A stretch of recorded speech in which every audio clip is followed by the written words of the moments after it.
Entre contadas. Entre contadas. Entre contadas.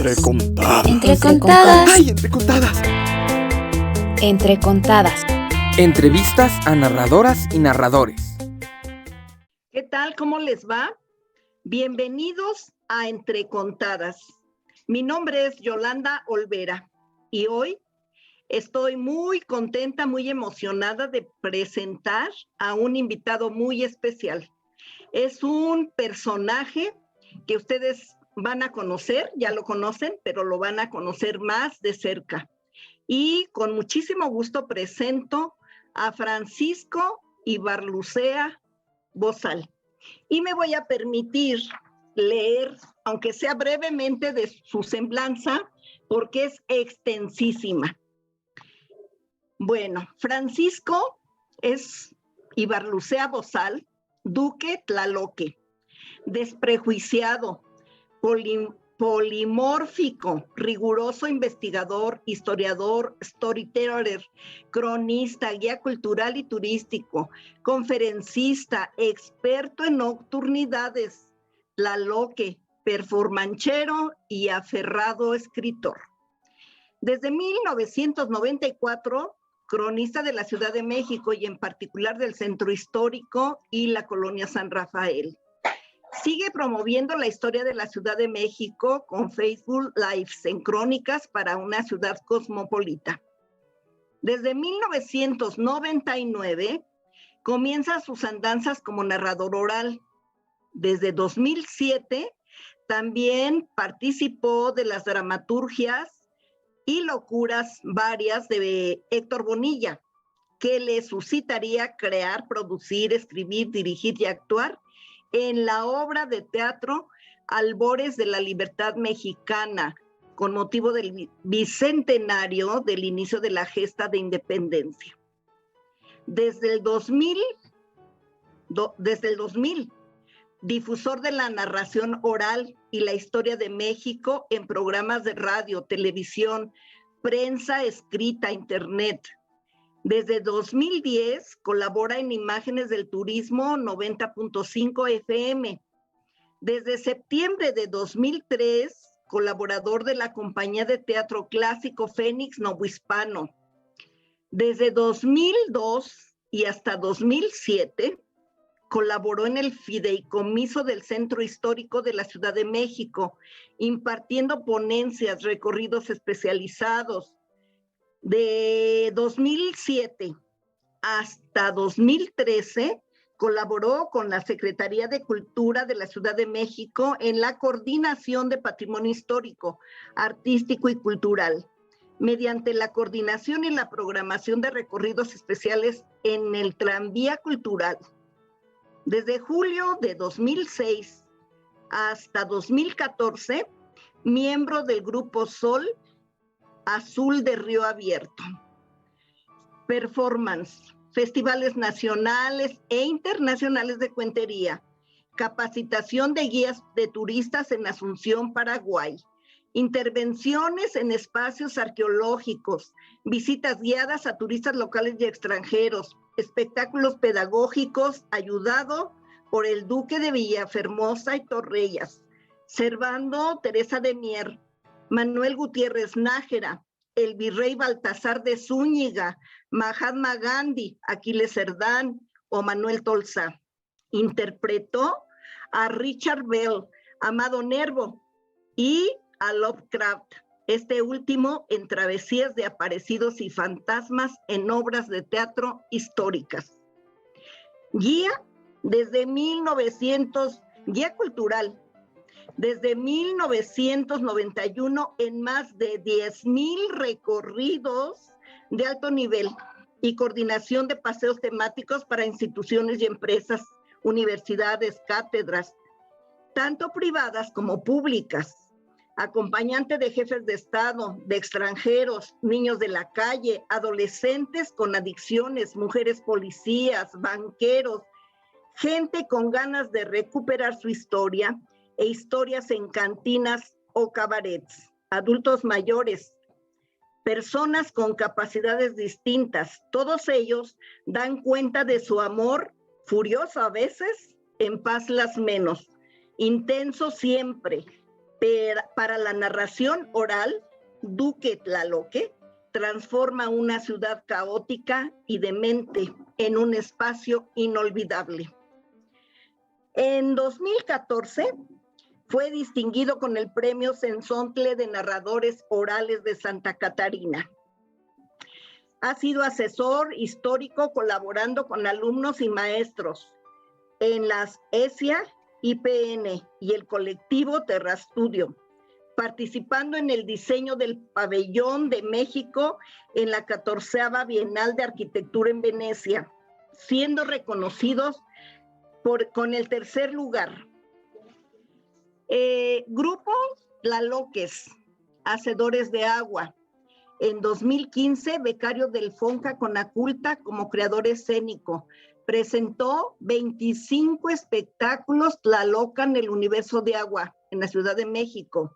En Atzayanca, Tlaxcala, realizó jornadas de agua y en Barcelona, España. Presentó en la Casa dels Contes, así como en el Mall de la Fusta, dichas acciones performáticas. Duque Tlaloque es también un apasionado de dichas performáticas. Duque Tlaloque es también un apasionado de la arquitectura, el urbanismo y la terquedad de soñar con una renovada ciudad lacustre. Y bueno, como ustedes pueden ver, es extensísima su semblanza de Francisco, y creo que todavía, aún leyendo todo lo que falta, no nos bastaría una hora para dar a conocer todo el trabajo de Francisco, el cual me da mucho gusto. ¿Y qué tal, Francisco?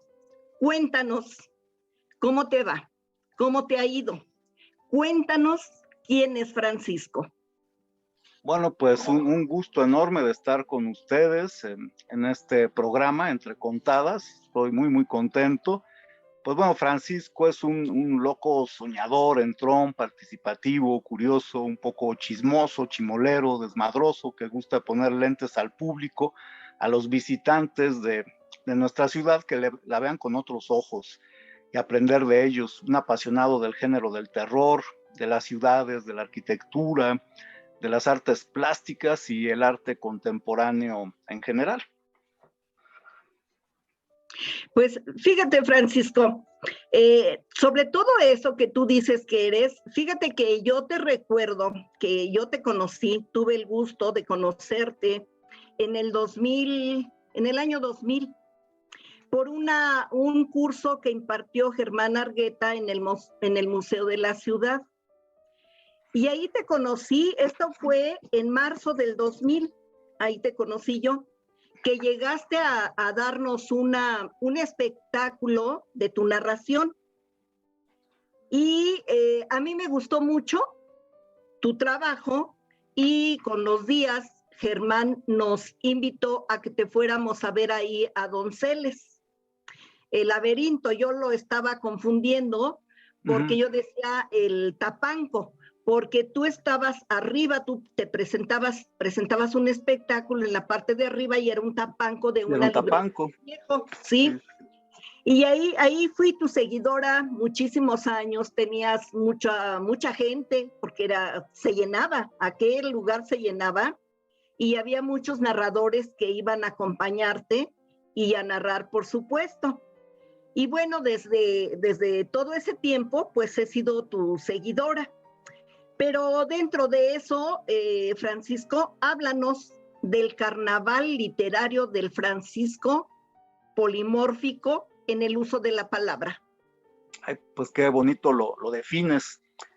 Pues bueno, mis influencias principales son las mentalidades históricas de cada época, ¿no? Sobre todo, pues, de la antigüedad. Me enfoco mucho en la Edad Media europea, la Ilustración, pues, europea del siglo XVIII, en Mesoamérica, el siglo XVI, que es la conquista de México, el virreinato, las revoluciones de independencia en América, un poco el siglo XX, a últimas fechas, la verdad, pues era medio neófito yo todo lo que era finales del 19, principios del 20 eran periodos que no abordaba mucho, pero pues últimamente por trabajo lo he tenido que hacer y con mucho gusto. Y bueno, tanto siglo XIX, XX y el mundo México y el mundo actuales, ¿no?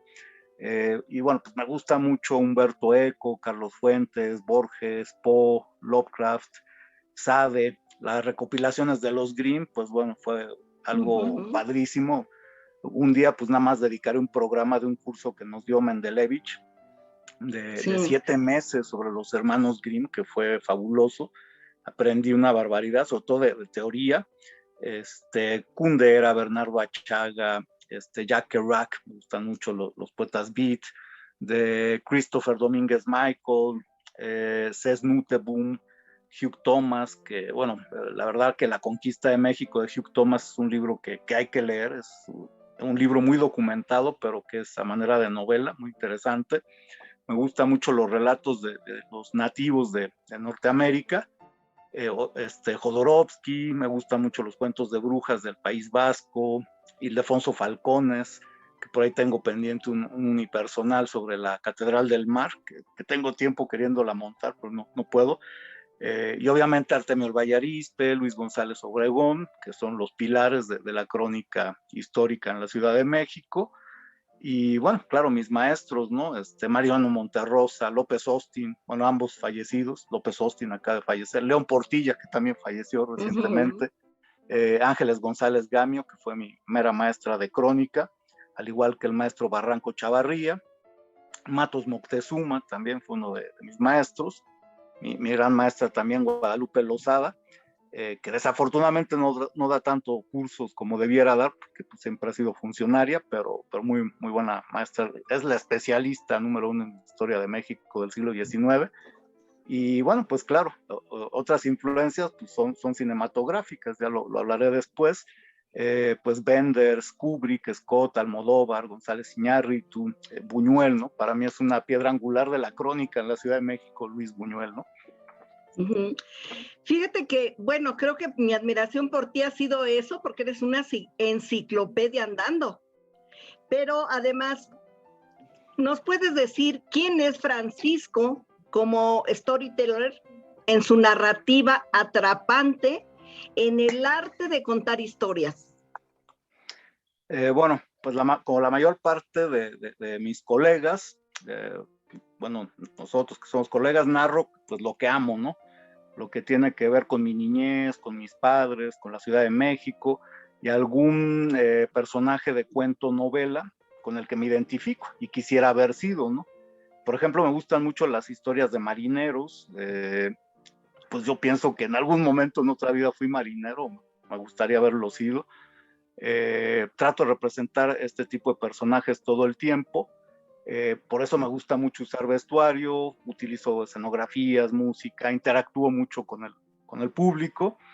Y bueno, pues ya posteriormente me hice formador de storytellers, hice unos cursos por ahí en el Faro de Aragón con el maestro también Alejandro Gallardo.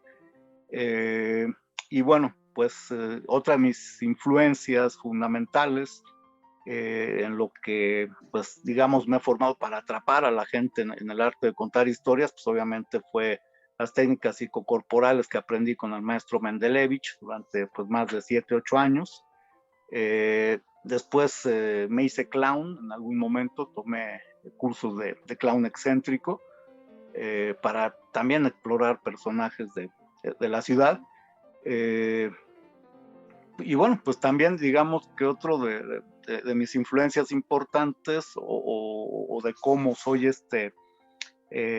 Francisco Storyteller, que en mi narrativa atrapo con estos cuentos, pues es también una forma de contar cuentos, ha sido los medios de comunicación, ¿no? Es una forma también de dialogar con el otro, que son los radioescuchas, y es súper apasionante. Y bueno, pues 15 años tengo haciendo esto, promoviendo la narración oral y la historia de la Ciudad de México en distintos medios. Pues hago Facebook Lives desde el 2015, hago pues algo que he bautizado como Crónicas de una CDMX cosmopolita. Entonces saco mi celular y por donde vaya voy hablando de lo que tengo enfrente. Pues este es donde vivió el conde del Valle de Orizaba y pasó esto y esto en el siglo XVIII. Y bueno, las veces que he viajado, pues también me ha dado por hacer crónica, ¿no? Tanto en Barcelona como con el País Vasco, ¿no? Que fueron de los últimos viajes antes de la pandemia. Francisco, y en esta sección de entrevistas de la Red de Narradoras México, dinos quién es Francisco, el cronista, historiador, narrador. Bueno, pues soy apasionado de la Ciudad de México. Esto pues la culpa la tienen mis padres y mi tía Orten. Los tres pues migrantes, llegan después de la Guerra Civil Española. Mi padre, bueno, pues que una suerte de Forrest Gump, o sea, pasa un acontecimiento, ahí siempre estaba mi papá, ¿no?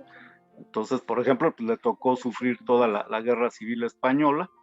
En el 37, pues tratando de escapar de Franco, pues él nació en un pueblecito ahí en las montañas de Euskadi, del País Vasco, y él pues tenía que pues salvar a sus hermanas, ¿no? Están entrando los franquistas a esa zona del País Vasco. Mi abuelo estaba pues en alianza con el sacerdote de ahí de Marquina, que eran súper rojos, súper comunistas. Entonces, pues huyen, ¿no? Para que no le sucediera nada al hermano pequeño y a las hermanas. Y bueno, se los llevan a Bilbao, y en el camino pues ven el bombardeo de Guernica, ¿no? Entonces, bueno, pues siempre pues este tipo de historias están presentes en la familia. Pues por ejemplo, mi tío Luis, el hermano más pequeño de mi papá, pues siempre me impulsaba, ¿no? Me regalaba discos, me regalaba libros.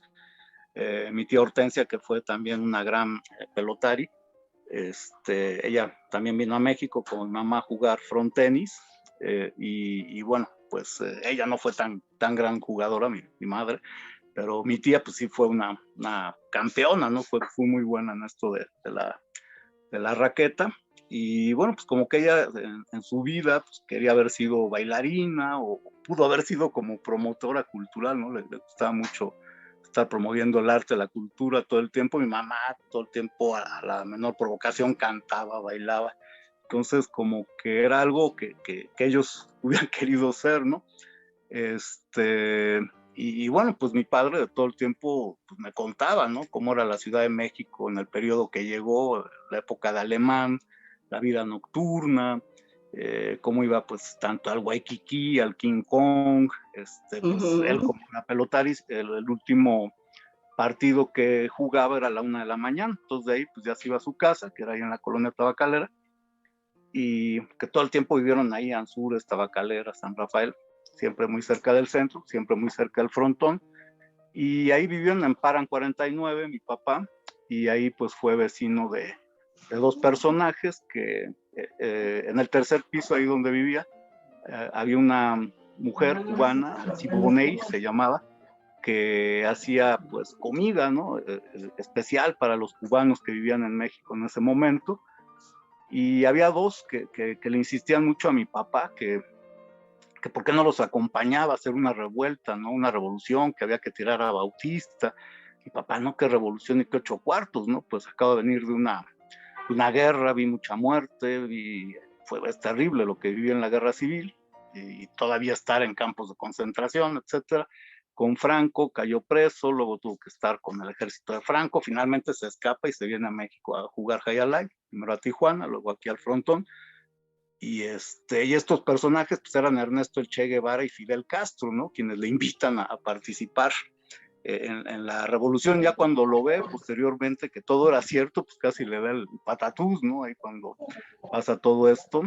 Y bueno, pues digamos que mis padres siempre fueron devoradores también de libros, leían muchísimo periódico, pero aparte de todo eran súper cinéfilos, mi mamá y mi papá.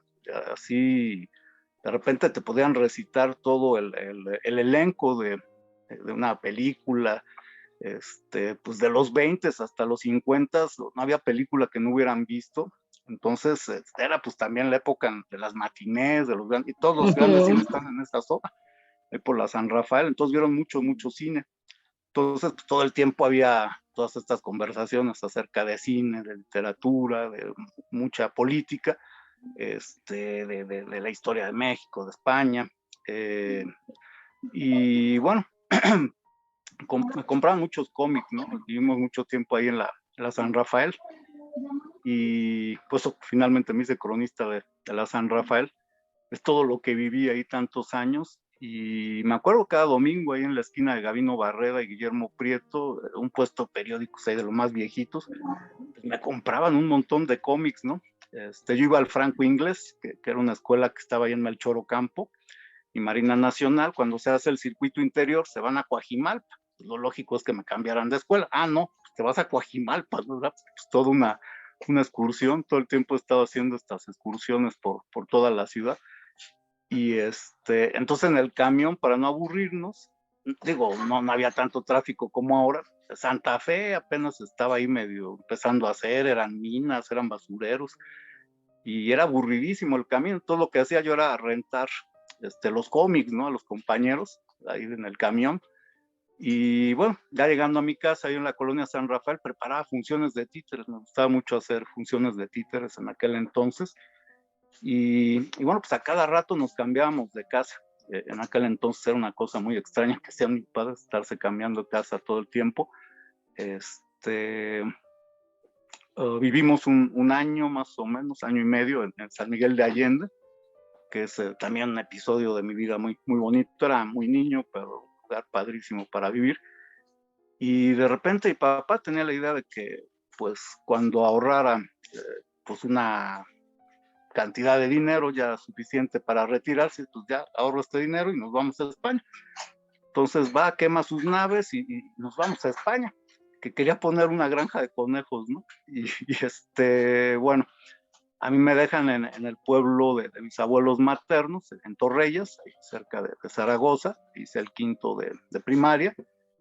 Y me entra siempre un rollo así de identidad, ¿no? Siempre en México, pues era, no, el que habla raro, el gachupín, o el hijo de españoles y tal. Y llegaba allá y, bueno, ¿y qué onda? Habla muy raro. Ya llegó el mexicanito y ya, entonces, bueno, siempre estaba así entre estos dos mundos medio raros.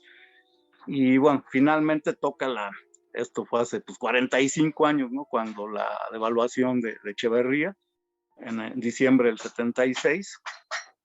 Y mi padre se descontrola. No, pues es que nos regresamos a México, no funcionó todo este proyecto que traía, y no había dónde ni rentar, ni comprar, ni nada para vivir en la Ciudad de México. Y uno de mis tíos, que también era pelotari, que era un personaje que también tiene una historia muy interesante, muy amigo de Hemingway.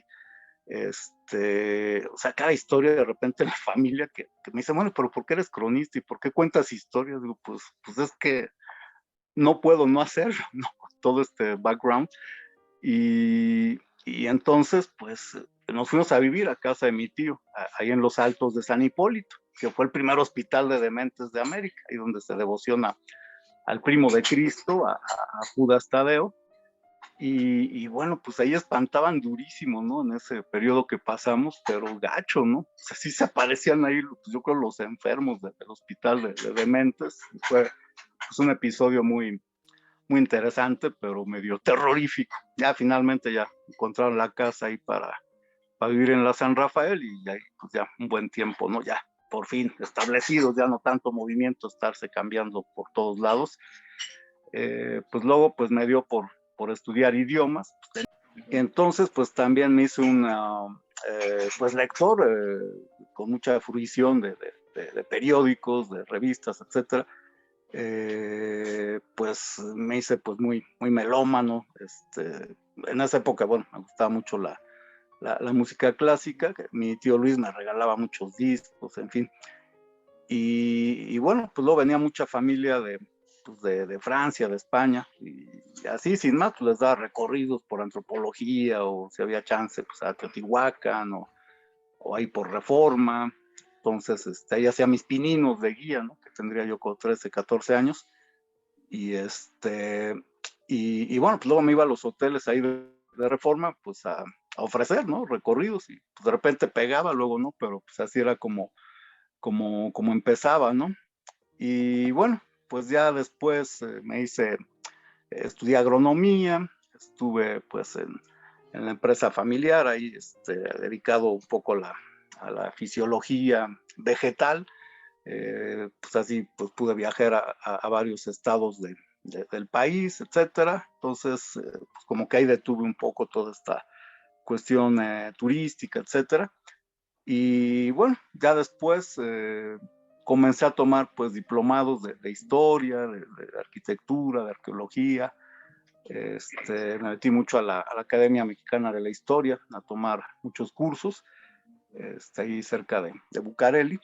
Y bueno, pues ahí es donde conocí a buena parte de estos maestros, ¿no? A Mariano Monterrosa, a Matos Moctezuma, Rubial, en fin, todos los especialistas a Josefina Muriel, que eran, pues, bueno, buena parte de los especialistas del virreinato, ¿no? Y algunos del siglo XIX, principios del XX. Y bueno, comencé a colaborar en la revista de crónicas y leyendas, empecé a escribir ya todo lo que tenía ahí desperdigado de información, pues ya lo empecé a rescatar y a escribir, no solo crónicas, sino también reinterpretando leyendas, ¿no? Que me habían narrado. O bueno, pues luego mi mamá, pues de pequeño me narraba muchos cuentos así, pues ya lo estuve averiguando, pues son cuentos medievales de Aragón, de Castilla, muy, muy antiguos, y todo eso pues lo empecé a escribir y empezar como que a rescatar. Y bueno, ahí es el periodo cuando ya entro al laberinto, o sea, ya empecé a hacer mis primeras funciones de narrador. Luego pues estuve aquí en el foro del laberinto durante 7 años, y bueno, tiempo después me empiezan a buscar unos amigos del fideicomiso del centro histórico, que con Ana Lilia Cepeda, que estaban haciendo ahí pues todo lo que se restaura en el centro histórico por ahí del 2002, 2004, se mete alumbrado público, cableado, fibra óptica, desagüe, pues todas las obras que no se han hecho como en 100 años se comienzan a hacer. Por eso es que también hay excavaciones arqueológicas importantes, y bueno, pues comienza todo este periodo en el fideicomiso, y viene un momento bien padre, que es cuando desentierran el corazón del virrey de Baltasar de Zúñiga, que todo el mundo pensaba que era pues una leyenda, ¿no? Que era una ficción, ¿no? De Artemio el Valle Arizpe, en fin, ¿no? Entonces se descubre justamente cuando Ana Lilia Cepeda hace una asociación ahí con el Colegio de Notarios Mexicanos, y comienzan a hacer en lo que era el antiguo convento de Corpus Christi, frente a la Alameda, el Archivo General de Notarías del entonces DF, ¿no? Y entonces se encuentran el corazón del virrey, ¿no? Que era parte de una leyenda. Entonces se reactivan estos recorridos de leyendas en el tranvía, y por eso me empiezan a buscar, ¿no? En el fideicomiso. Bueno, sí, tenemos guías, ok, sí, tenemos historiadores, ok, hemos intentado algo de teatro, ok, sí, han llegado narradores orales, pero ¿cómo le hacemos para juntar todo esto? Entonces fue así que creamos una figura, pues digamos, nueva, que sería el guía cronista narrador dramaturgo, que pues había que entrarle a todo, ¿no? Entonces comenzamos con estos recorridos, haciéndolos precisamente ahí en el convento de Corpus Christi, y se hizo por ahí un par de programas piloto, y bueno, del 2004 al 2013, todos los martes a las 8 de la noche, con 2, 3 o 4 tranvías llenos, tuvimos funciones, ¿no? De leyendas, en todo lo que era el proyecto del tranvía, donde llegaste a ir, Yolanda. Sí, yo te conocí. El recorrido de Plateros, que era precisamente por la calle Plateros, por Madero, antes de que fuera peatonal. Teníamos recorridos de arte sacro, luego también íbamos a Tlatelolco, hicimos el recorrido de Día de Muertos, que era un exitazo, el de 7 Casas, que fue impresionante, el de Cantinas, que fue junto con el de Leyendas, pues los bestsellers del tranvía, y pues más o menos, según estadísticas de la que fue mi jefa, pues fueron más de 120,000 personas las que se trasladaron en ese periodo, y fue fue impresionante. Todo el mundo quería ir al Sí. centro, todo el mundo quería Sí. conocer los bares antiguos, las casonas, las mansiones, la historia. Entonces, pues fue cuando se hace uno de los proyectos más interesantes de este periodo con Héctor Bonilla, que le propone a Ana Lilia Cepeda rescatar perdón, la historia del siglo XIX y XX, de la Reforma, con una obra de teatro que se llamaba Que vivan los muertos. Entonces empezaba con una cena. El primer lugar donde se hace fue en el Gran Hotel de la Ciudad de México, una cena con menú del siglo XIX. Luego lo subíamos al tranvía. A mí me tocaba hacer Manuel Gutiérrez Nájera. Entonces ibas relatándole la ciudad, tal como, y te sorprendías, pero ¿qué es esta carroza que saca tanto ruido? Y, oigan, pues ya le cambiaron el nombre a esta calle que era Mecateros, y cómo es posible que hayan quitado la calle de la Machincuepa. Entonces, pues ahí ibas cotorreando acerca de la historia, llegabas al Panteón de San Fernando, ahí seguía la obra, y entonces pues era un exitazo, ¿no? Fueron más de 200 representaciones. Y bueno, pues fue así que aprendí dramaturgia, técnicas teatrales, con el maestro Bonilla. Entonces llega la primera gran pandemia de este siglo. Llega el 2009, mi jefa pues no quería que entrara otra compañía de teatro para hacer funciones a fin de año. Dice, ¿sabes qué? Pues escríbete una obra de teatro. Y yo, pues espérate, no soy dramaturgo, ¿no? No, con tal de que no entre este cuate, tú haces una obra de teatro. Entonces estalla lo de la influenza y obviamente pues no podíamos salir a la calle, nos encierran ahí en la oficina, pues en 5 días sácate una obra de teatro, ¿no? Entonces ahí yo estaba con toda la documentación del Museo de la Ciudad de México, con la coordinación de patrimonio, con cabildos, pues nos prestaron información y pues ahí estamos escribiendo la obra de teatro, que fue un agasajo. Ahí me tocó dirigir a Polonio Mondragón, ¿no? Que para mí es de mis narradores favoritos, un maestrazo. Sí. Ya lo saludo a Polonio Mondragón, buenísimo, un gran narrador. Y bueno, pues hicimos como 50 ensayos, imagínense, de la noche a la mañana me hicieron productor, ¿no? Porque pues era la secretaría, pero director, actor, escritor de Albores de la Libertad. Y bueno, realmente representamos la obra, tuvimos 7, 8 funciones nada más, un vestuario impresionante. Bueno, o sea, nos fue bien en esas pocas funciones. En el 2009, obviamente esto era en vistas con el centenario de la independencia, pero pues fue toda esta cosa de luz y fuerza del centro, cuando se hace la CFE, toman el Zócalo, y el Zócalo estuvo tomado todo ese tiempo, entonces ya no se pudo volver a hacer nada. Durante las fiestas del Bicentenario, pues ya no se pudo ni entrar al centro. Entonces, pero bueno, fue un buen intento, y de ahí pues me jalaron para hacer cosas en Paraguay, pero bueno, eso es otra historia, ¿no? Fíjate, Francisco, que yo te recuerdo justamente de los recorridos también de ahí de Punto de Bellas Artes, a un lado de la Alameda, y contando leyendas. Ahí te recuerdo, o sea, ya cuántos años llevo siguiéndote. Estás hablando de 17 años. Sí, y entonces te recuerdo ahí en esos recorridos, y pues bueno, en esos recorridos yo te llegué a escuchar. Cuéntanos una historia de esa época que tú contabas. Ah, claro, pues bueno, precisamente les hablaba de cuando empezó toda esta cuestión en el fideicomiso. Pues don Baltasar de Zúñiga, marqués de Arión y duque de Ayamonte, fue el virrey 42 en llegar a esta Nueva España, y bueno, pues estaba enamorado de los sabores, de los colores, de los aromas. Le fascinaba ir a los conventos porque ahí, bueno, preparaban unos pastelillos que le fascinaban, cocinaban un buen mole de guajolote, y le fascinaba estar paseando entre callejones, callejuelas, mesones y figones de la noble y leal Ciudad de México, las áreas verdes ahí de Malacaxtepec, Momoxco y Milpalta. Se iba hacia Chapultepec, en fin, estaba encantado con la Ciudad de México. Y aquella mañana del 13 de julio del año del Señor de 1719, pues llega a Catedral, una de tantas fases constructivas de Catedral que tardara tanto tiempo en construirse, y fue ahí a la capilla de los Santos Arcángeles cuando vio que unos ojos enormes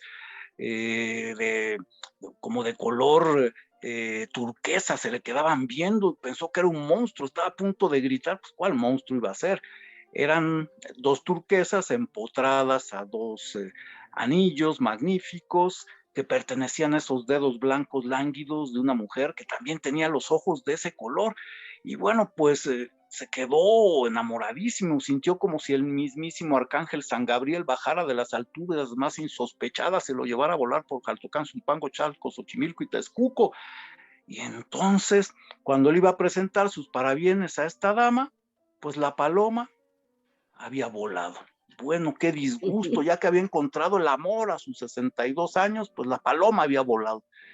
Y bueno, pues un día andaba con la marquesa de Sierra Nevada del brazo, paseando por la Plaza Mayor, con el Palacio Virreinal, pues vio, él estaba pues muy contento pensando en aquella mujer, y bueno, había bajado el Palacio Virreinal, estaba en la Plaza Mayor y vio que ahí del lado de otra marquesa estaba la misma mujer que acababa de conocer días antes, y entonces pues le gritó a su madrina: marquesa, que mañana le invito un chocolate en Palacio Virreinal. Ah, de seguro quiere un chimol, un chimiscol, claro, ahí estaré. Y bueno, pues muy puntual, 2 horas y media antes, ella misma ya estaba haciendo el chocolate que le habían traído del Choconosco.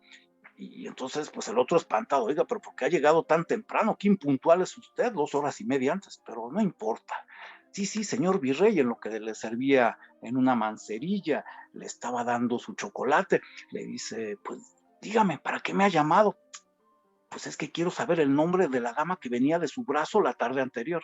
Ah, ella, Constanza Telles. Constanza Telles, y bueno, sintió nuevamente como el arcángel San Gabriel lo llevaba. ¿Está usted bien, señor virrey? Sí, pero ¿por qué le pasa? Si no le eché ningún tipo de alcaloide al chocolate. Ay, Connie, se me va a salir el corazón. Constanza, bueno, pero si ella se va a casar, ¿qué no sabe, señor virrey? ¿Pero cómo que se va a casar? Sí, se va a casar, y con el mero Big Chief, se va a casar con Jesucristo.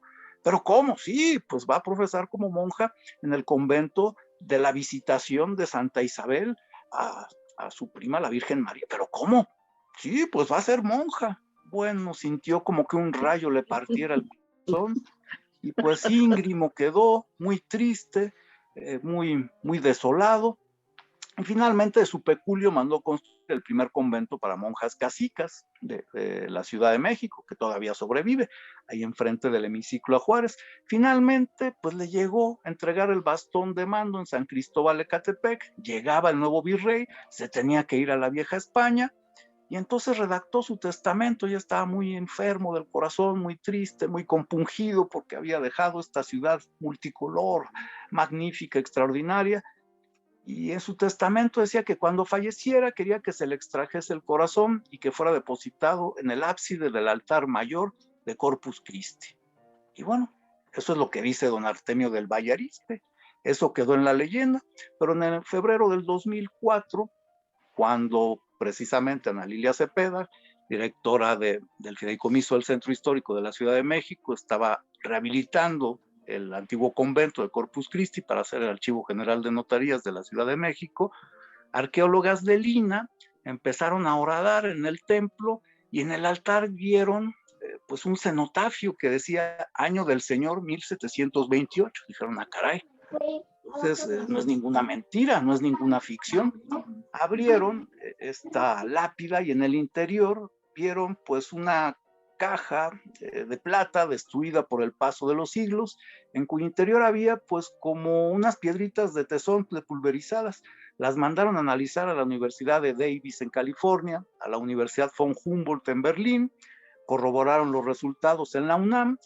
Y bueno, por estos análisis de carbono 14 se determinó que se trataba del corazón de un hombre que había fallecido a los 68 años en 1728. Verdad, mentira, ficción. Quiso tanto don Baltasar de Zúñiga, marqués de Arión y duque de Ayamonte, a los habitantes de la ciudad, a los altapatraces, a los mestizos, a los mulatos. Quiso tanto a la Ciudad de México y sus áreas verdes, sus áreas lacustres, quiso tanto a sus barrios, quiso tanto a Cuepopan, Teopan, al mismo Moyotla, que es donde hizo el convento, quiso tanto a la Ciudad de México que dejó literalmente su corazón en ella. Y eso sucedió en el año del Señor de 1728, en esa muy noble, leal, insigne e imperial Ciudad de México. Bueno, esta es la versión light. Es una delicia escucharte, Francisco. Pues tantos sucesos, ¿no? Y muchas gracias por compartirnos esa historia. Y ahora, Francisco, ¿me puedes decir quién es Francisco, el desprejuiciado guía cultural y turístico que asiste a turistas locales e internacionales de alto nivel? Háblanos de él. Bueno, ya les había comentado que, bueno, estuve mucho tiempo ahí en la coordinación de patrimonio de la Secretaría de Cultura, ahí cuando estaba coordinando la maestra Guadalupe Lozada, y bueno, pues ahí es cuando empezamos a hacer pues todo este tipo de rescate arqueológico, antropológico, arquitectónico, histórico de la antigua Ciudad de México. Y bueno, pues ya les comentaba que se hizo esta obra de teatro de Albores de la Libertad. Luego, pues bueno, desde que empecé de narrador, desde esta época que me empezaste a ver en activo, pues bueno, obviamente participé en los festivales de Beatriz Falero, de Vivian Tirión, etcétera. Y bueno, como consecuencia de esto que hice de Albores de la Libertad, Laura Ferreira, una gran promotora cultural, gran narradora, que la había conocido en un festival internacional que se hizo aquí en la Ciudad de México por ahí del 2008, pues le gustó mi propuesta. Entonces ella en algún momento me dice, oye, pues ¿por qué no me mandas? Ella trabajaba en la Embajada de México ahí en Asunción, en Paraguay, y me dice, oye, ¿por qué no me echas la mano ahorita que viene el bicentenario de ambas naciones, de la independencia? Necesito hacer un altar de muertos, ¿no? De las mujeres de la independencia. Tu obra de teatro habla de las mujeres de la independencia de México, pues échame la mano. Entonces, bueno, en lo que me di cuenta ya estaba en Paraguay y haciendo una capacitación para hacer city tours en Asunción, para guías de turistas y guías culturales asuncenses, y capacitando, ¿no? Para hacer este tipo de recorridos y de narración oral con performance, con teatro y todo esto, ¿no? Entonces, pues fue una cosa súper bonita la que se hizo ahí. Y bueno, estuve hasta el 2013 ahí en la Secretaría de Cultura. Ya en la época de Mancera, pues bueno, nos dieron crán a todos. Y de ahí, pues aunque no quisiera, pues me volví freelance de todas estas actividades. Fue durísimo, ¿no? Ese primer año, pero me empecé a hacer de clientes.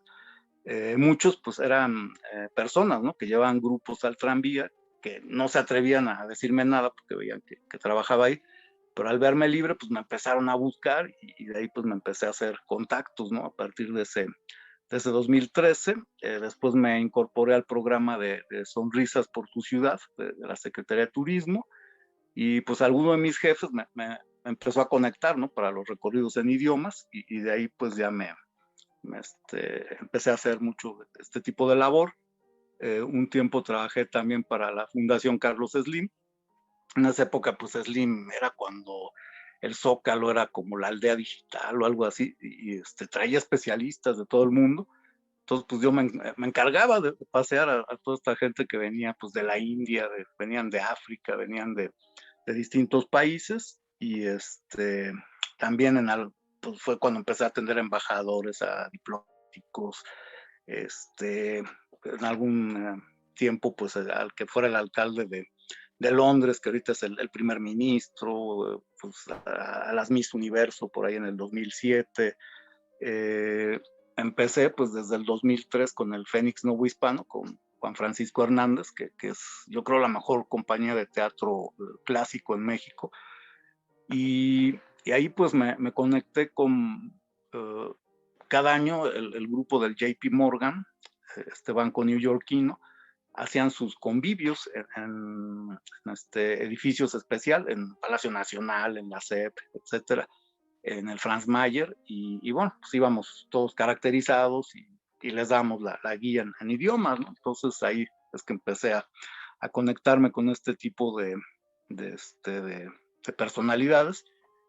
Y digamos que pues yo mis orígenes así como guía ya formal, pues es precisamente cuando llega, tuve el honor de atender a Josep Antón Acevillo, un personajazo que es urbanista, constructor de ciudades, que ayer precisamente que trae un grupo de Mérida, pues me anda acordando de él, porque digamos el primer recorrido así ya en forma que hice para alguien de este nivel y etcétera, fue en la península de Yucatán, ¿no? Que de repente pues él lo habían operado de una rodilla, pues yo quiero ir a Yucatán, ya di mis conferencias en Bellas Artes, pues vámonos para allá, ¿no? Entonces ahí es donde me inicié de guía hace 30 años, ¿no? En el 91, y que él eligió la fecha exacta, la semana exacta para venir, para que le tocara el eclipse, ¿no?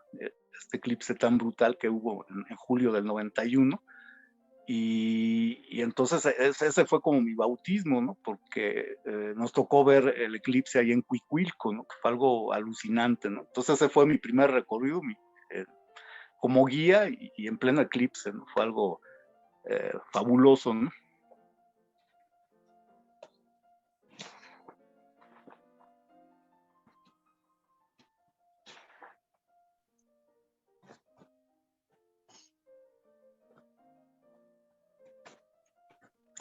Bueno, pues Francisco, ese sería el Francisco performanchero de festivales nacionales e internacionales de la cuentería. Sí, pues bueno, todo esto lo estoy trabajando a partir del 2005. Se hizo, pues, se aglutinó un grupo multidisciplinario de artistas, de poetas, de artistas visuales, plásticos, escultores, performanceros, narradores orales, historiadores, cronistas. Entonces se funda por ahí del 2010 Tlaloques, Hacedores de Agua, y bueno, pues nuestra propuesta era a partir de que ahí empezamos a meter todas nuestras propuestas pues de videoarte así un poco incipiente en Facebook, y de ahí pues era hacer a partir de la narración oral con todas estas disciplinas, hablar de la problemática del agua, de la abundancia de agua, de la escasez de agua, de las inundaciones, etcétera, del cambio climático, de pues lo que podría ocasionar pues hacer todas estas cosas al revés con la naturaleza y que ahorita estamos sufriendo. Bueno, pues todo esto es lo que hicimos.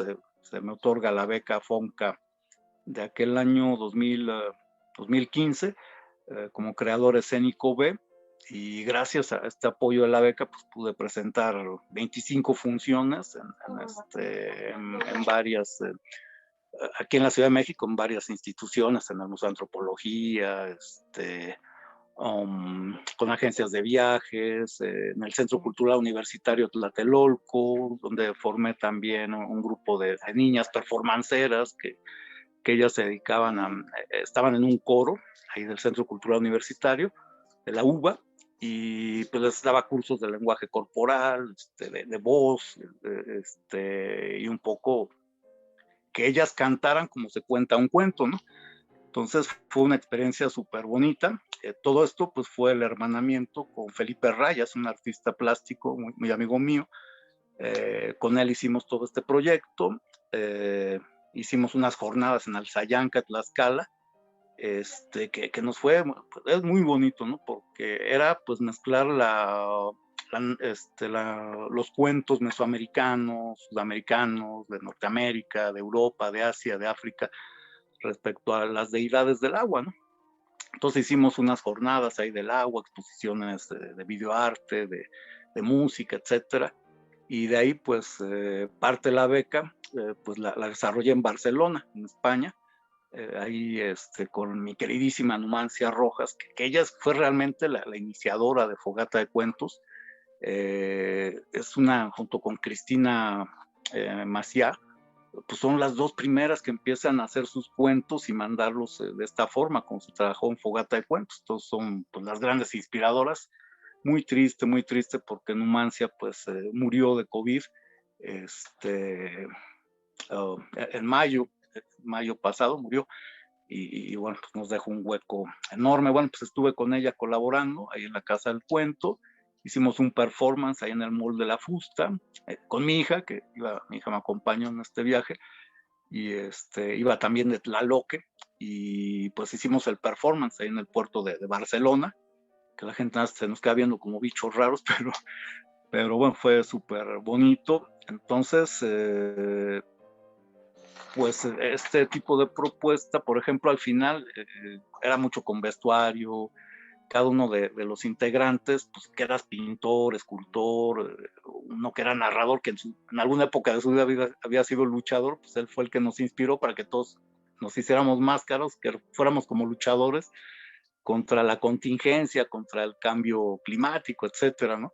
Entonces cada máscara se fue diseñando con la personalidad de cada artista, ¿no? Entonces fue algo súper bonito. Y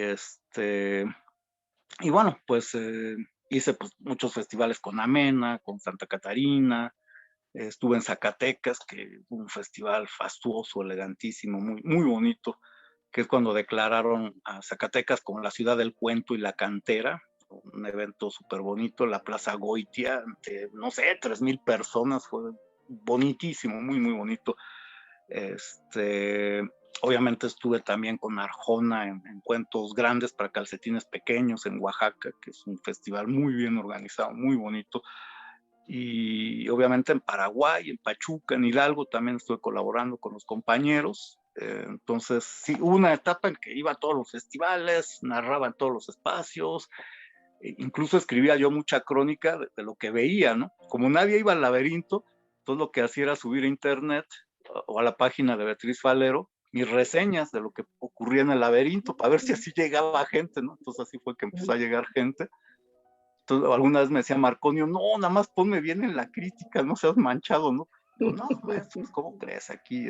Entonces reseñaba, siempre me ha gustado hacer reseña de espectáculos, pues ¿por qué no hacer reseña de narración oral, ¿no? Entonces, pues fue parte de esta contaminación de estar tanto con banqueros como policías, niños de la calle, diplomáticos, primeros ministros, Miss Universo y pues dar cursos de capacitación en Paraguay.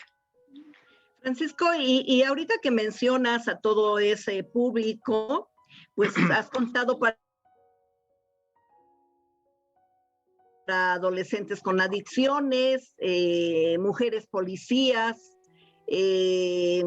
¿Por qué contar para ellos? ¿Por qué te gusta?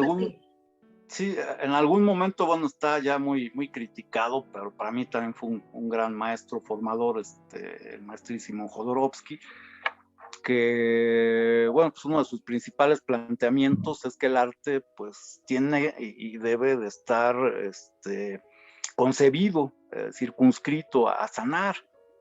Entonces, me acuerdo mucho, ¿no? Yo creo uno de los únicos espacios que he querido, pero por algún motivo otro se me han negado, no he podido, es en cárceles, pero casi he narrado en cualquier espacio.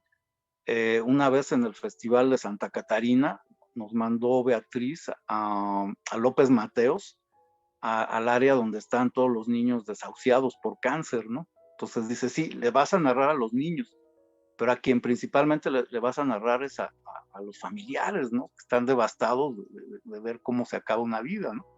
Entonces, tienes 3 minutos para narrar una leyenda, no serán 20 cuartos, ¿no? Entonces, no te fijes demasiado, no te saques de tú, ve, narra, cámbiales el día, ¿no? No fue, yo creo, las experiencias más bonitas de mi vida, pero, híjole, fue fuertísimo, fuertísimo, fuertísimo. Entonces, después nos dijeron que los niños, pues o todos los familiares, que les cambiamos el día, ¿no? Humildemente, ¿no? Entonces es parte del granito de arena que tiene que aportar uno. Por eso es la gran responsabilidad de lo que se narra, es tener la conciencia de que puedes dañar a alguien si lo agarras en un mal momento, agarras un mal personaje, te expresas mal, traes una mala vibra, en fin, o hablas de un mal autor, de un mal cuento, pues puedes darle en la torre a alguien. Entonces hay que Sí. pensar en el sentido contrario. Por eso creo que es muy importante narrar para todos, ¿no?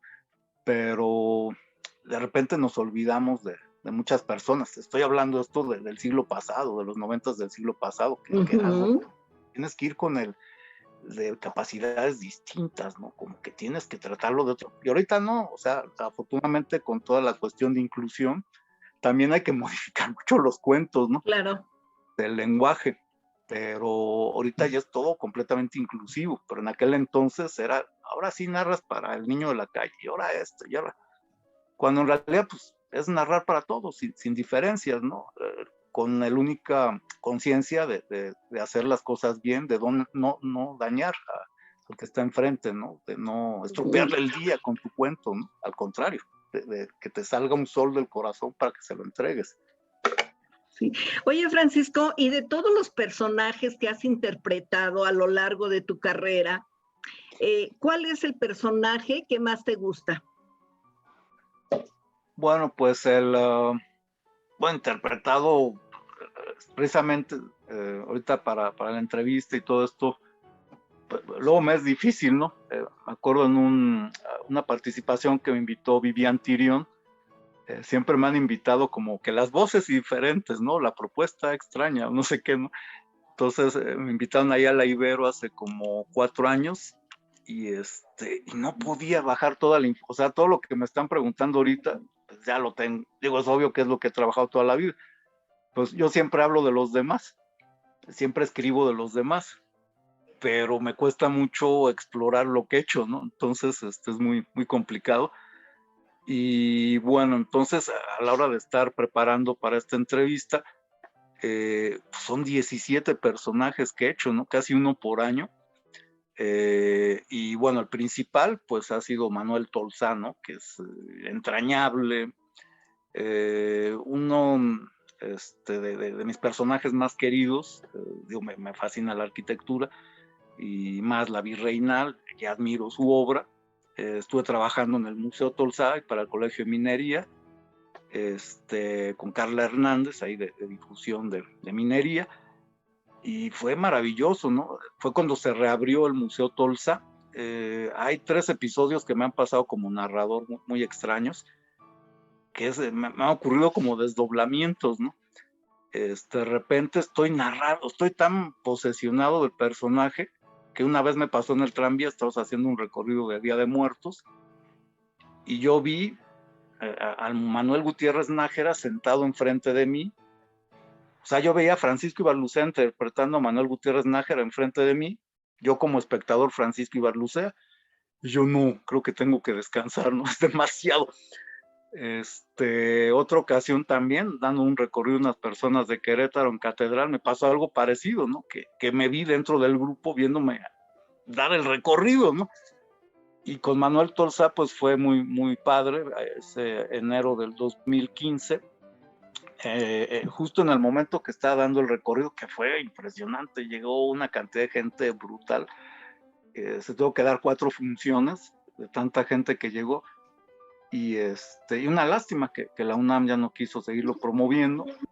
Siempre esta cuestión de los presupuestos es un poco complicada, pero bueno, tampoco es que cobrara ya como Scarlett Johansson, ni mucho menos, pero bueno, la causa es que pues fue fabuloso y estaba así tan clavado en el personaje que me pasó lo mismo, ¿no? Me salí yo como espectador viendo a Francisco Ibarlucea interpretar a Manuel Tolsá, y justo esos momentos moría pues una de mis personas más queridas, mi tía Hortensia, que ya les relaté aquí, pues que era de las que me impulsó para estar en cultura, aunque ella fue deportista, etcétera.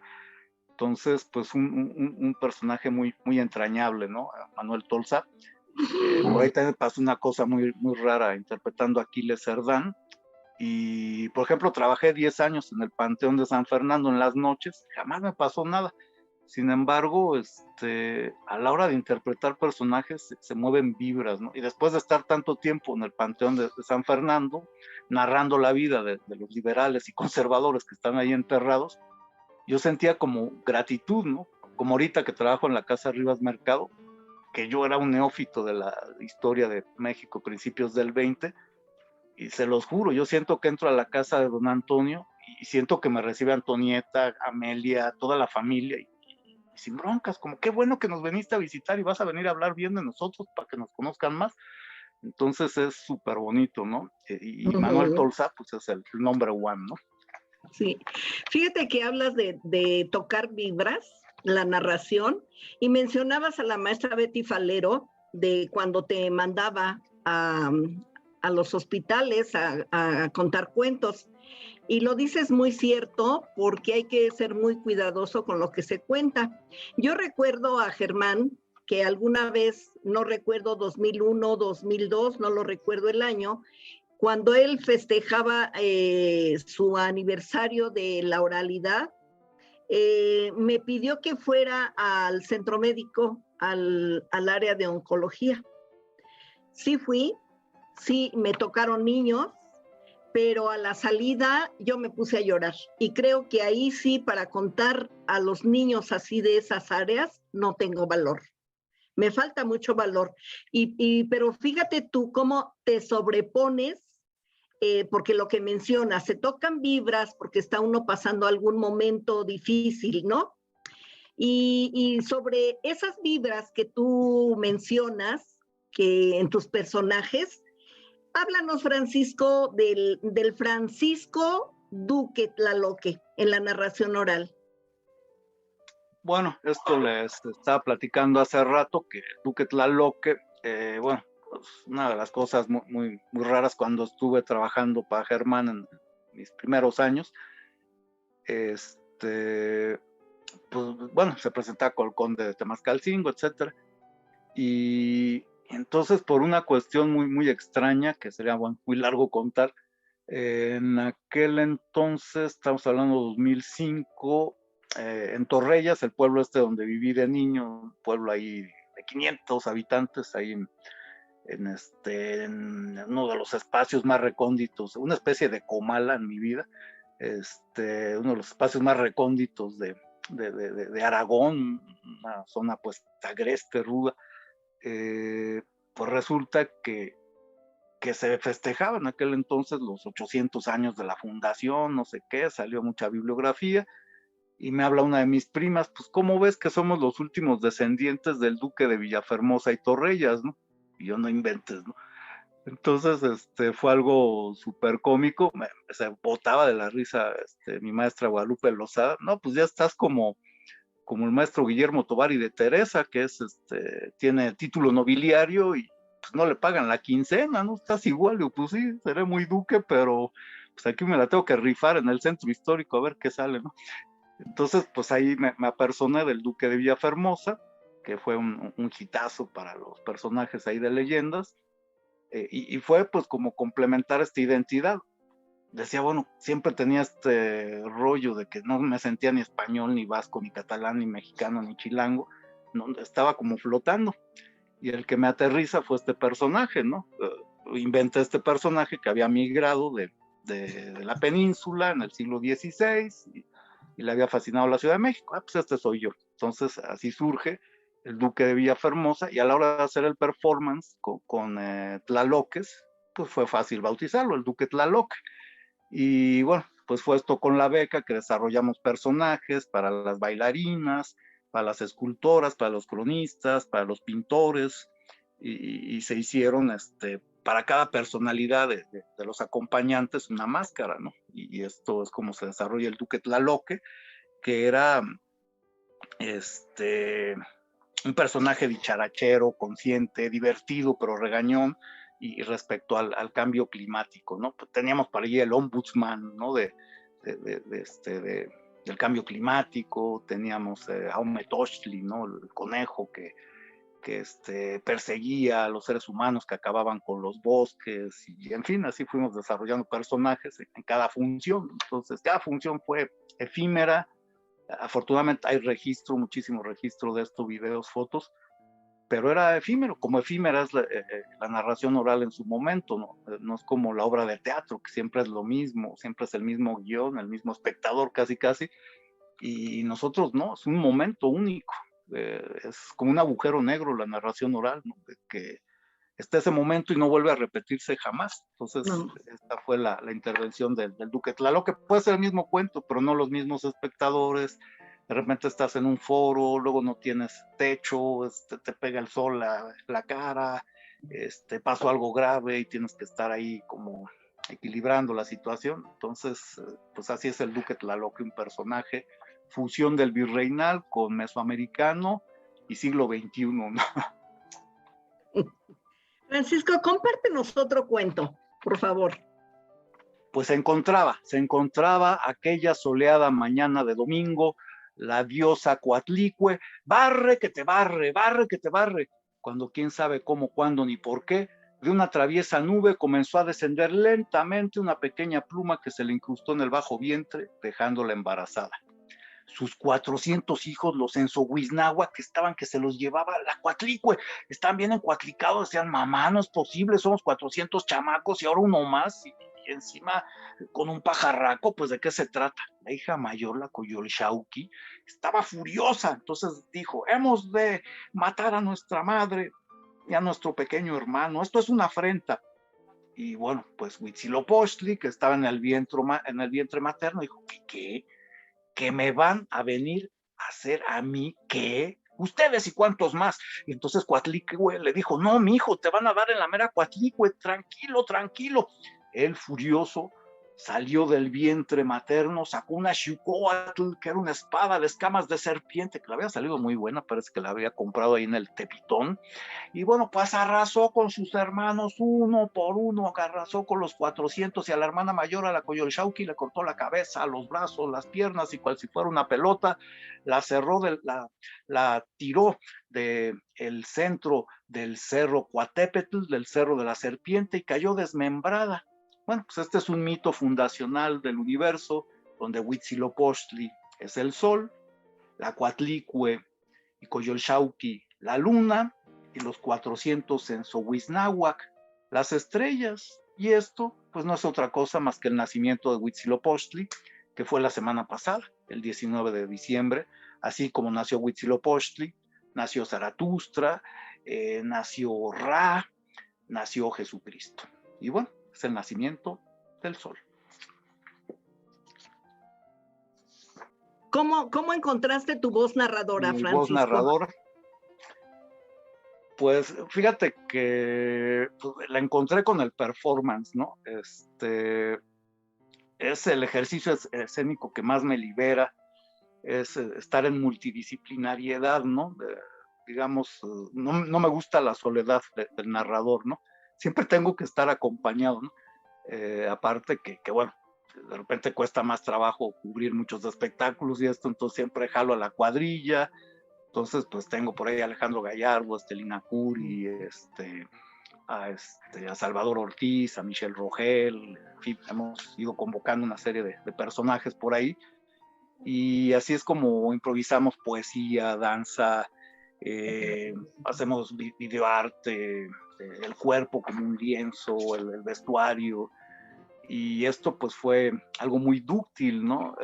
Entonces la narración oral como hilo conductor, y bueno, como las ramas de un árbol, las distintas disciplinas iban complementando todo. Esto pues por ahí del 2004 empecé a hacer performance con el maestro Rayas, tenía un espacio ahí en Santa María la Ribera que se llamaba El Escalón, y en Torres Bodet, es donde empezamos a hacer este tipo de funciones, ¿no?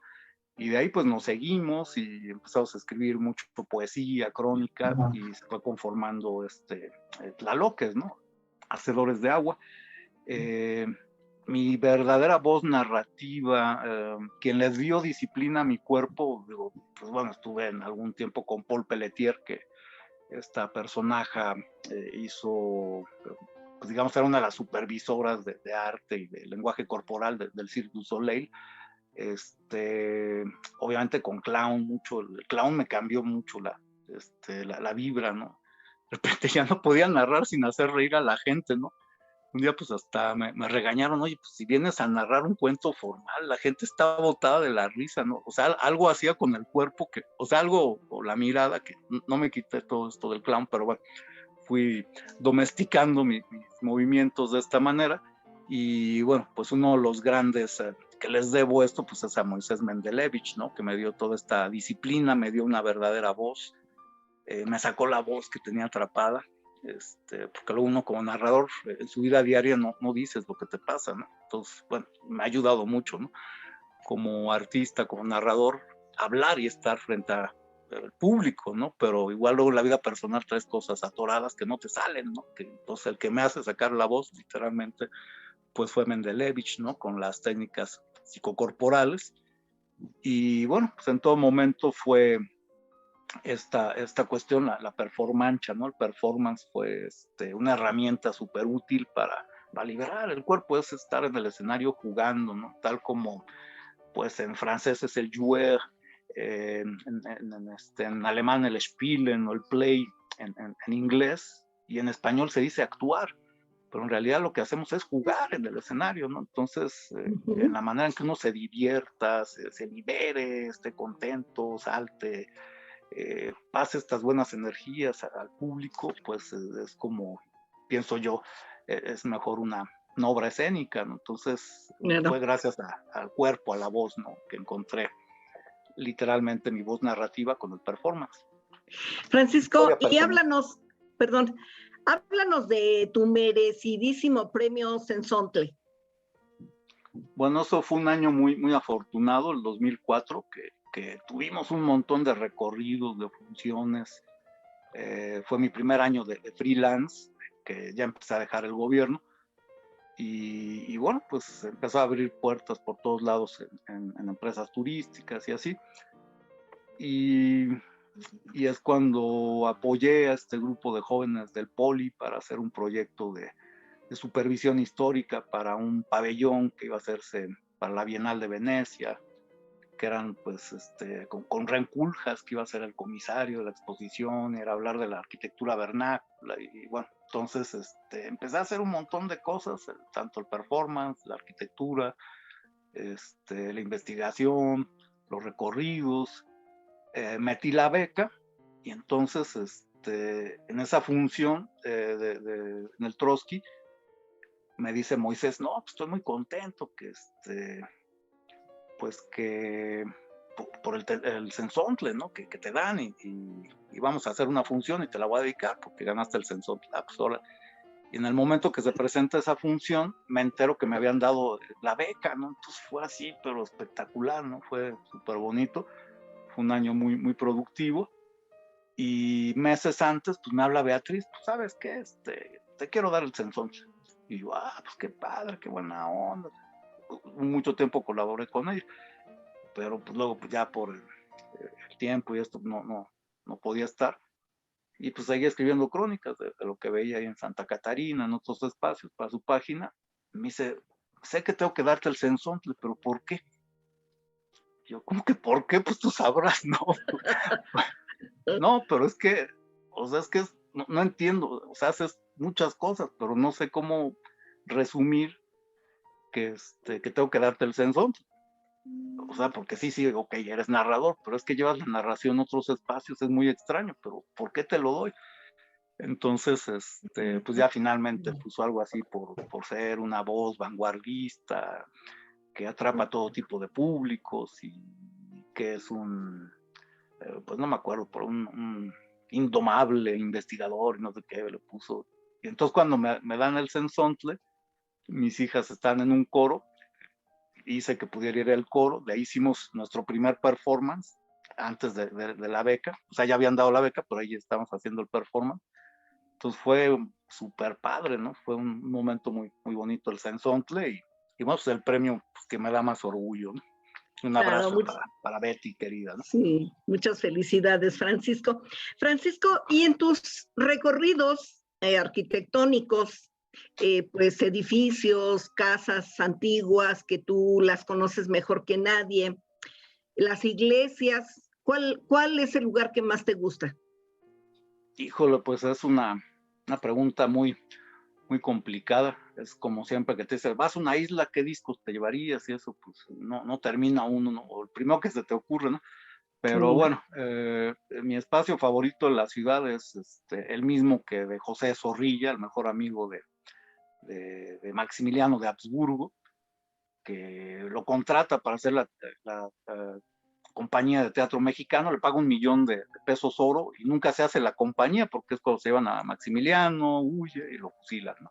Y José Zorrilla, que presentara aquí Juan Tenorio, que sería pues un leitmotiv fundamental para la fiesta de muertos en el siglo XIX, cuando apenas se está explorando todo esto, pues decía que quien no conociera el rincón oriente de los balcones del castillo de Chapultepec no conocía un pedazo del paraíso. Y así lo considero yo. El balcón que da al oriente del castillo de Chapultepec, que da justamente a Reforma y que está enfrente del Skyline, que están ahí estos edificios, el Ritz-Carlton de 241 metros, Sí. la Torre Menor, que pues ya quedó chiquita, de 225, la Torre Reforma, que ya fue rebasada, que tiene 247 metros, era la más alta, es la Mítica, y el corporativo BBVA, ¿no? Entonces ese es mi espacio favorito de la ciudad. Obviamente el Castillo de Chapultepec, que me encanta, ¿no? Para mí es el mejor museo del país, el Museo Nacional de Historia, y miren que la antropología me refascina, pero para mí es mi espacio favorito de la Ciudad de México. Que siempre he dado esta respuesta, pues se quedan de a seis, pero ¿cómo ningún espacio virreinal ni en el centro? Claro, pues hay Claro, muchísimos, ¿no? sí. Que fascinan, pero me gusta mucho la arquitectura contemporánea y bueno, pues siempre que visito alguna ciudad, pues trato de ver su arquitectura y por eso pues me atrapa mucho Gaudí en Barcelona, por ejemplo, ¿no? La arquitectura en Florencia o la arquitectura del 19 en París, pero la Ciudad de México, pues, te podría decir que toda, ¿no? Pero sí, mi espacio favorito es como el de Zorrilla, pues tratemos de imaginar pues lo que era apenas el Rancho de la Teja, cuando se está haciendo la colonia americana, o la Reforma Chapultepec, la Juárez y la Cuauhtémoc, la primera colonia, que fue la de los arquitectos, que es la San Rafael, etcétera. Y bueno, pues le tocó ver a José Zorrilla los volcanes, el lago de Texcoco y cómo se está haciendo el Paseo de la Reforma. Pues ese es mi rincón favorito, ¿no? Y un lugar muy bonito, hermoso. Francisco, tú que has viajado por muchos países y eres amante del buen comer y que además te gusta meter las manos a la cocina, porque he visto que que preparas ¿cómo se llama El esto? bacalao. El bacalao, el otro lo que lleva camarones, la paella. Ah, paella. Sí, bueno, La no paella. tanto la paella. Sí, digo, la verdad, la mera cocinera es mi hija, que es impresionante lo que hace de cocinar, pero ¿Cuáles son tus platillos favoritos? bueno, obviamente la paella, los chiles rellenos, los chiles en nogada, el pozole de mi suegra, que es lo máximo para mí. También hace mi suegra una carne de cerdo con chile morita y chile rojo, que es excelente. Me gusta mucho pues, la comida del restaurante Danubio, me gustan mucho los mariscos, las tapas, los pinchos, mucho los embutidos. Pues sí, particularmente es lo que me gusta. Estando en Torrellas, bueno, me da unas opíparas comilonas con un plato lo más simple que eran costillitas asadas. Me podía comer hasta 20 costillitas. Soy taquero de corazón, así impresionante. Me gustan mucho los tacos, los guasontles, que por cierto, mi esposa cocina muy, muy rico porque es toda esta fusión de la cocina de Guerrero. Su mamá es de Costa Grande, su papá era de Costa Chica. Entonces ella fusiona toda esta tradición, porque la comida guerrerense no se ha hecho una investigación seria al respecto, pues una comida riquísima, es mucho más rica que la oaxaqueña, me atrevería a decir. Es una variedad gastronómica brutal, todo se da esta fusión con toda esta comida de Euskadi, del País Vasco, con la catalana. Entonces mi esposa cocina muy bien la paella o la tortilla de papa, le queda mucho mejor que le quedaba a mi mamá. Y bueno, ella hace mucho con calabazas, en fin, y bueno, estamos experimentando la tortilla de papa con guasontle, ¿no? El guasontle me fascina, es uno de los platillos favoritos. Francisco, fíjate que casi estamos al final, pero te quiero comentar que pues te agradezco mucho la entrevista que me has hecho favor de darme. No, gracias a ustedes.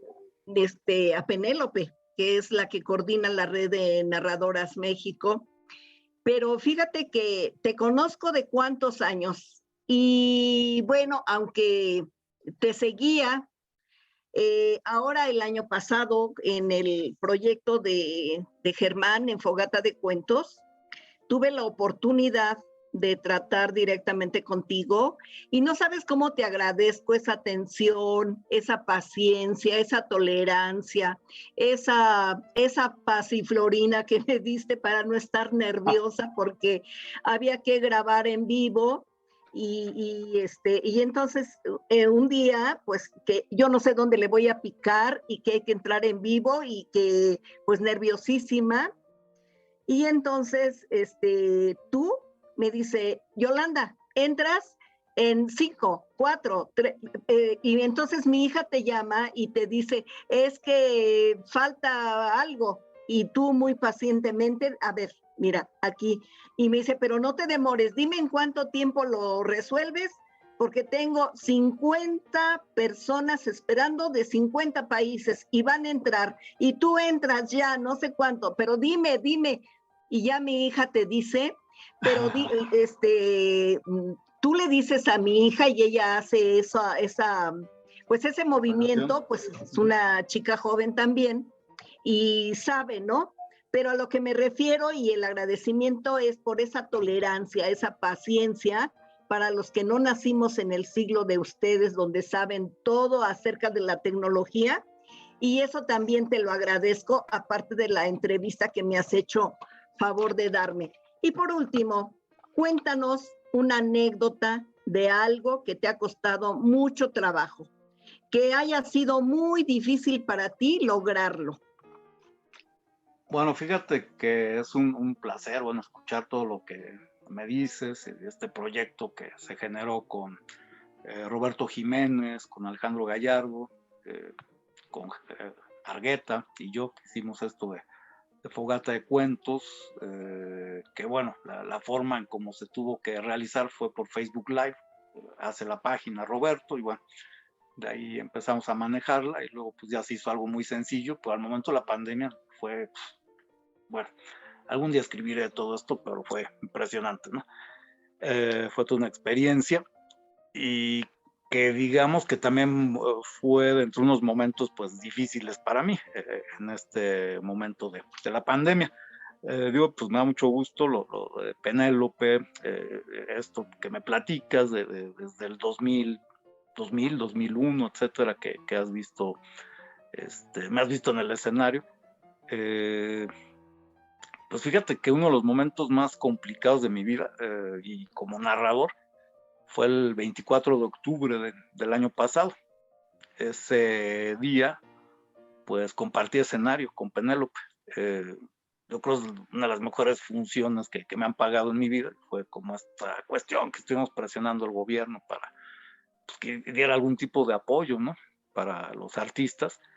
Y bueno, surgió este proyecto, ahorita no me acuerdo cómo era el nombre, y que íbamos a unidades habitacionales. Nos tocó en Tlalpan, pero yo ese día amanecí súper mal, muy mal. Y no podía ni moverme, ¿no? Pero digo, tengo que ir, o sea, si no me presento, pues no me van a pagar, ¿no? Y me decían mis hijas, pues no vayas, o sea, pues quédate, ¿no? O sea, como que iba en el taxi, me perdí el sentido, afortunadamente gracias a Curi, pues localizaron a Penélope, porque me tocaba estar con ella en un mercado, se suspendió, gracias a Dios, lo del mercado, hubo altercados con los vecinos, que a la mejor no estaban de acuerdo, los de la asociación o los administradores, y me tocó el lugar más mendigo que me ha tocado narrar en mi vida. Yo estaba muy mal, muy enfermo, y a plena luz del sol, sin una sombra, con 3 espectadores, un niño fabuloso por ahí, y pues había que cumplir. Afortunadamente se canceló la del mercado y ya por ahí a Penélope pues fue otro de los grandes espectadores que nunca se me va a olvidar. Y de ahí, bueno, pues ya me despedí, me fui y a la semana me da COVID. Ese mismo día me dieron todos los síntomas, fui al hospital, al doctor y bueno, ¿sabes qué? Pues te tomas esto y esto, con prevención y 5 días después ya tenía menos de 80, ¿no? De oxígeno, casi me internan, entonces fue dificilísimo, cumplí con esa función, pero fue gracias a Penélope que llegué a la función y que pude, y aquí pues se lo digo abiertamente, muchas gracias, es uno de los momentos más difíciles de mi vida, pero y gracias a Penélope pude llegar al escenario y bueno, bueno, gracias a mi esposa, al médico que me trató, pues salí de toda esta crisis que o sea, estuvo rudo estos casi 2 años. Sí. Otro de los momentos, pues difíciles, quizá divertidos, que yo creo era hasta un espectáculo, el viaje que hice a Paraguay, no, o sea, me pasó de todo, o sea, no es posible. Llegué como 3 días después, estuve varado en Río de Janeiro como 30 horas, no fue todo lo que me iba pasando a lo largo del recorrido, no es posible que me ocurra esto, ¿no? Fue como que mi bautismo, ¿no? De los viajes internacionales, fue un momento muy difícil, cumplí todo, pero fue muy complicado, ¿no? Estar varado tantas horas en otros países, ya que finalmente abordé con las 3 de la mañana de 3 días después el avión para Asunción, no me querían dejar entrar. ¿Usted a qué viene? No, pues vengo a trabajar. ¿A trabajar de qué? De seguro usted es tratante de personas o es narco, entonces ¿a qué vienen los mexicanos? Yo no, lo que me faltaba después de todo lo que me había pasado, fue pues apocalíptico, ¿no? Yo cuando vi en una columna del aeropuerto, si usted ha llegado hasta acá y ve este letrero, es porque perdió 1 o 2 vuelos. Es una zona donde llueve mucho, los vuelos pueden ocurrir o no ocurrir, seguramente su aerolínea ya le pagó alojamiento en algún hotel cercano, y si está leyendo esto, pues le pueden pasar cosas peores, pero así parecía como el infierno de Dante. ¿Cómo me están diciendo esto? En cuanto me subo al avión, después de que ya me dejaron pasar y todo, mi primer pensamiento, digo, o sea, esto está tan al revés todo, digo, o sea, Ferreira me va a matar porque llegué tan tarde al festival y se perdió uno de los espectáculos, etcétera. Y mi primer pensamiento, digo, no va a estar mi equipaje, ¿no? Llego a Asunción, pues no estaba mi equipaje, ¿no? Pero gracias a que me habían aconsejado, no, pues si vas a Sudamérica, haz esto, porque te va a ocurrir esto y esto. Y sí, tomé algunas previsiones, pero sobre todo cómprate o lleva en tu equipaje de mano, llévate pues una playera, ropa interior, pero ¿por qué no? Tú llévate. Y gracias a que me compré una playera de Brasil y de Pelé, pues tuve ropa los primeros días ahí en Asunción, pero bueno, yo creo lo voy a escribir o voy a hacer un unipersonal, pero bueno, fue un poco chusco, ahorita lo digo chusco, pero sí fue no tan divertido, pero bueno, fue maravilloso conocer Paraguay y la gente de allá. Pues fíjate, Francisco, te agradezco mucho después de que la pandemia nos aisló, nos devastó, nos ha servido también para reconstruirnos. Y en este momento, muy agradecida porque, pues, después de 2 años prácticamente, estamos aquí y nos estamos viendo. A mí me da mucho gusto, nuevamente, repito, que me hayas hecho favor de aceptar. Y a Penélope también le agradezco mucho la coordinación, la dirección de cómo hacer este trabajo para que la gente te conozca más. Muchos te conocen, pero a lo mejor los más jóvenes no te conocen y con esto van a saber quién es Francisco Ibarlucea, el Duque Tlaloque. Muchísimas gracias, Francisco. Sí, muchas gracias. Muchísimas gracias, Penélope. Y nos veremos pronto, porque creo que de Francisco todavía hay mucho, mucho que contar. Hasta pronto. Hasta pronto. Vayan a la Casa Rivas Mercado. Sí. Red de Narradoras México.